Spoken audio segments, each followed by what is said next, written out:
Warning, this video may contain spoilers for late parts in the game.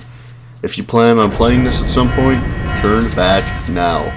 You have been warned. CR back with a review of Custom Robo for the GameCube.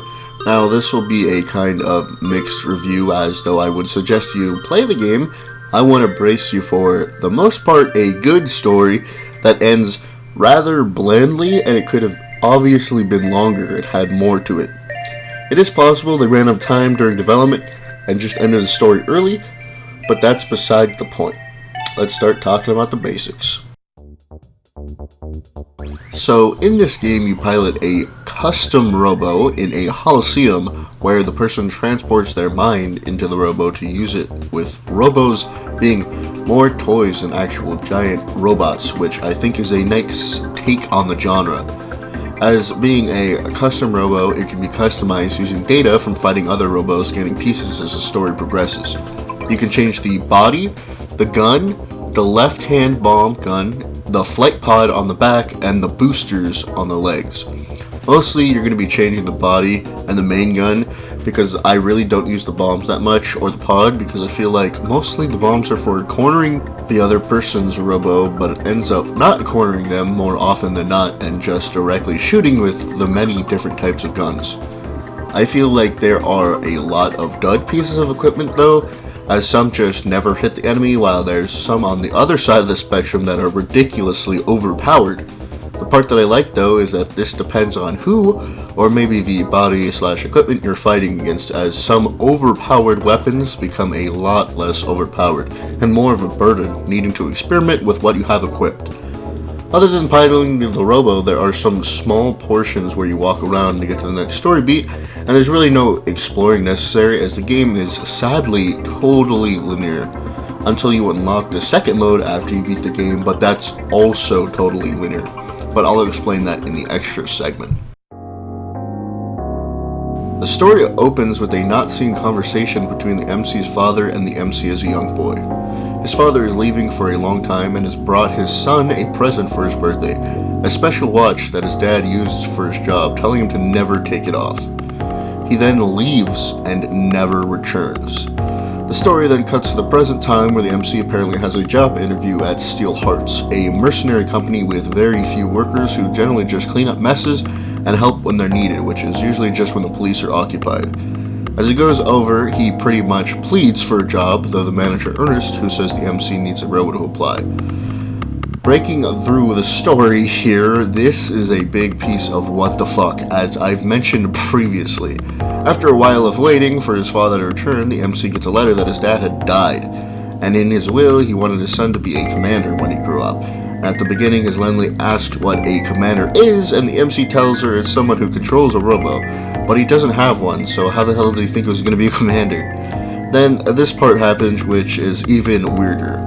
Right as he gets turned down by Ernest, he gets a call from a lab saying that they need help and to send someone over. One worker is in the Steel Hearts base, who will be your main friend throughout the game, Harry. Ernest tells him to take the MC along in order to show him what he's getting himself into. So Harry takes him to the lab, explaining the main researcher, Linda, will be there. As you reach the lab, you can see many people looking at each other with their fists up. On one side is the police, on the other it's some weird looking people explained to be part of the Z Syndicate, a terrorist type group who just generally steal info and want to rule the world. Harry goes over as a police officer is defeated to fight the person he lost to, and this is the part that gets me. Like, I know it's a tutorial for the game, but I think this is the one that has made the least sense to me. The MC looks at what's going on and doesn't understand what is happening. The people are just staring at each other and not physically fighting. Linda explains that they are fighting in Coliseums with their minds, essentially. He also doesn't really know what a custom robo is in the first place, so we gotta assess this with what happens a little later, which doesn't break apart how I'm explaining the story.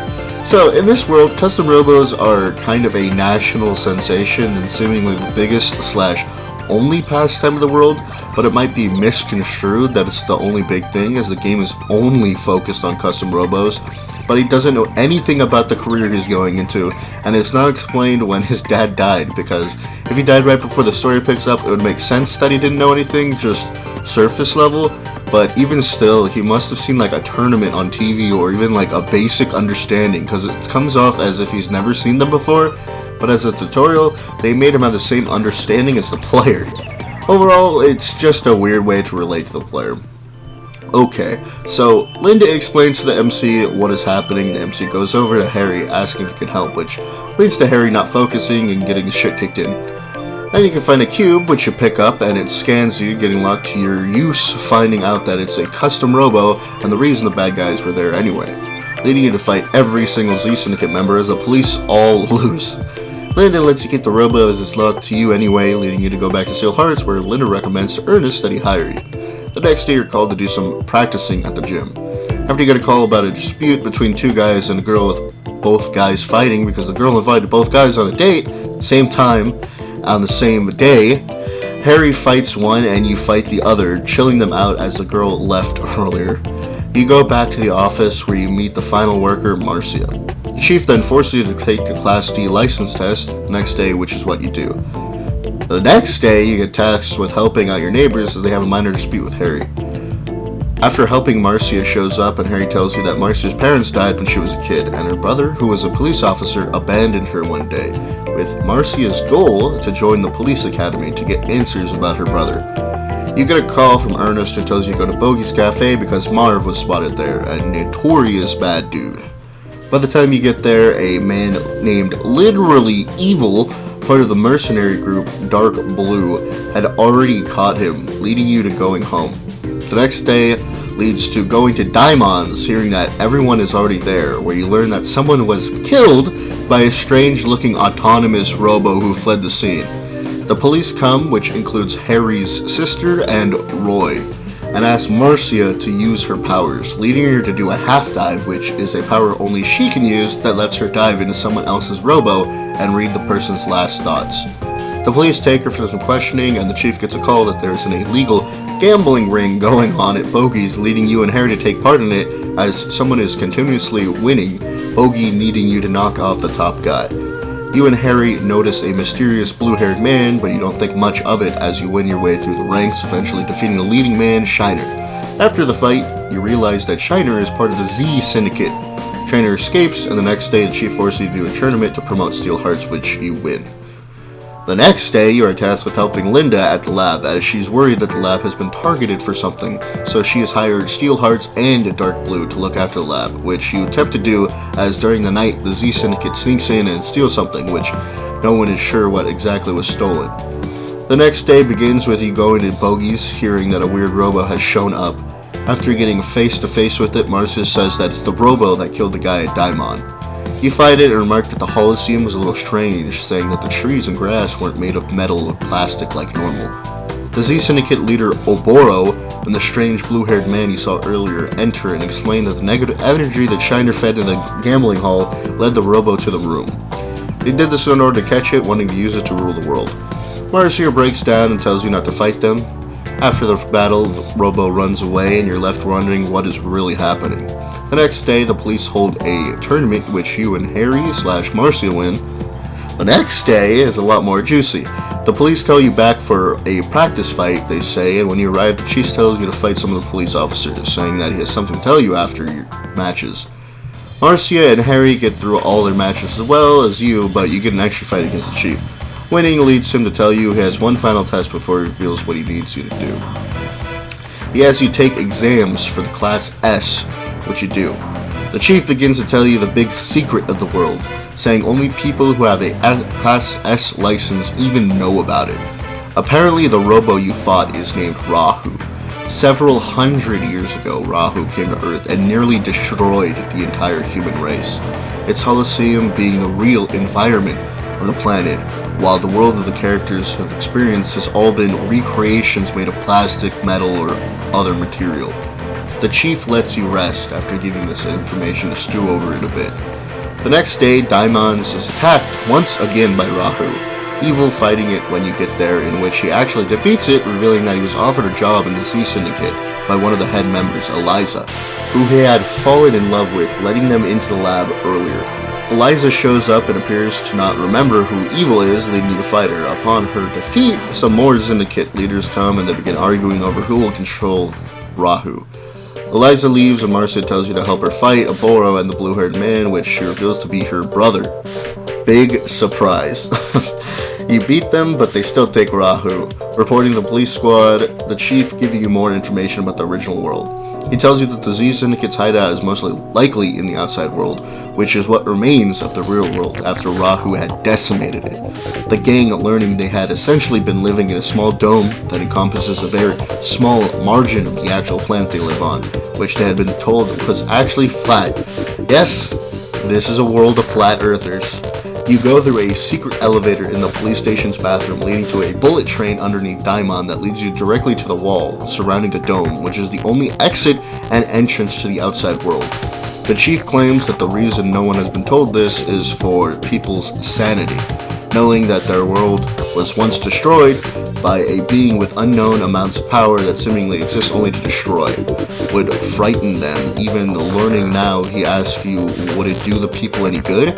Why ruin their happiness with the truth?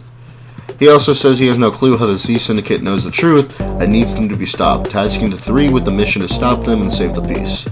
The final day comes around with the chief letting you know that Roy had found out where the Z Syndicate's hideout is located in the outside world, then going through taking out everyone you see, leaders included, eventually getting to Oboro and Sergei, Marcia's brother, who abandons Oboro and reveals that he had been on the good side the entire time, with Oboro's defeat making him use his last resort, attempting to dive into Rahu and piloting him, which backfires, letting Rahu, who is actively evolving and becoming stronger, escape, forcing Marcia and the main character to fight it, regaining its strength and fleeing.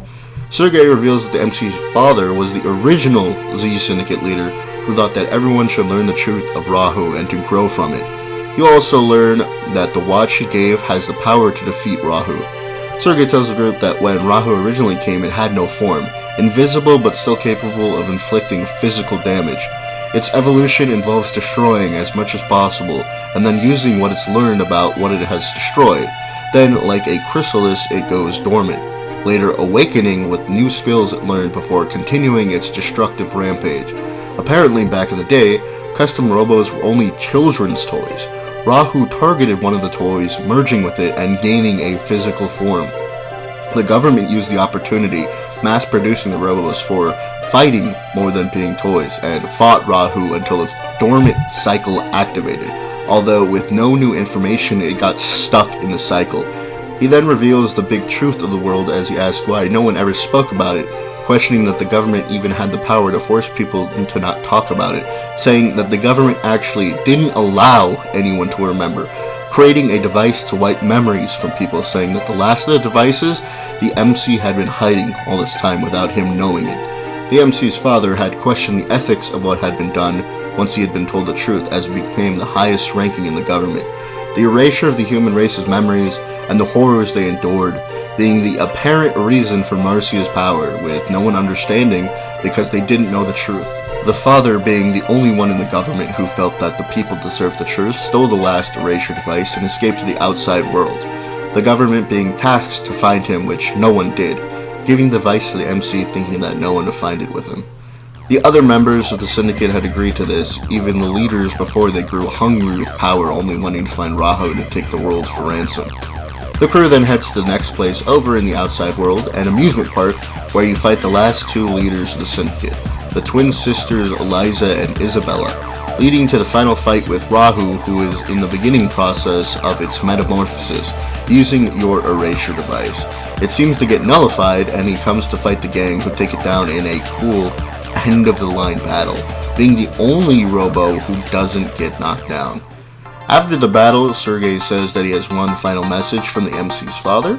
This message basically says that while the intentions of the government were good, they were in hindsight bad, and stopped humanity from being able to grow and evolve from the pain they've gone through. Lastly, he gives the MC something to ponder, whether to tell the people the truth, or let them continue to live in their peaceful ignorance. The group decides that they need to tell the people the truth, and they do. I really like the story for this game all the way until the very end, which I'll explain in the con section, but the story leading up to it is legitimately good and throws you for some loops, which are kind of obvious on a second playthrough, but I still think it holds up to this day. Dialogue is crazy good though, and I pretty much love all the main characters as they put a lot of heart into the main three, and the funny dialogue options are great. The gameplay is pretty dang fun, with there being multiple types of weapons and different clicks to use on your Robos, with some combinations working really well, while others not so much. The soundtrack for this game is full of good tracks too, so look out for my favorite tracks video on this game. Almost added an honorable mention segment because there's so many good ones, and it was kind of hard to figure out placements. The biggest con for me is the ending, as it just kind of ends. I felt like there needed to be another segment with pushback from the government or something to kind of tie up the story. The game is also totally linear, so if you're looking for exploration, this is not the game for you. There's really no hidden items, no chest at all, and really no side content besides the extras that I mentioned before and will explain in the next segment. But even that's linear as well. There's no interactivity with any part of the world, making every area a little more than a set piece to what is actually happening, leaving you a little disconnected from everything and making me want to stay in the world for longer so I can actually understand what happens, because the only thing that happens is custom Robo and that's it. Maybe some side missions would have helped to explore the people that lived in the dome and get a better understanding of the society or something. Might have went a long way. Also, the whole thing I said in the story section about the MC not knowing what custom Robos are really stinky. Throughout the game, you get parts for Robos. By the end, you have not collected all the parts and are wondering, what? The answer comes in the only extra part of the game, being a second mode unlocked after beating the game, which uses your save file, being Grand Battle, which is just going through a bunch of tournaments at all the places you have visited previously, needing to get the gold cup in every single tournament in order to actually get the final tournament, needing to get the gold cup in that to finally complete the game. It's tedious to say the least, as while the gameplay is fun, it can get a little stale and frustrating doing the same fights over and over again to just get the next tier cup. There's also essentially New Game Plus, where you can carry over the parts that you get throughout the story and Grand Battle. While I may have had some harsh words about this game, I genuinely had a really good time playing through the game again, and I love the dialogue between the three main characters so much. I just wish there was more of it really, or at least more to do in the game than just the story, as although it's good, I just really feel it needs a little more. I'd say play it if you want some interesting characters and a bit of mindless fun. As for the main story, you don't have to try too hard, for the most part. As always, hope you enjoyed, and see you next video.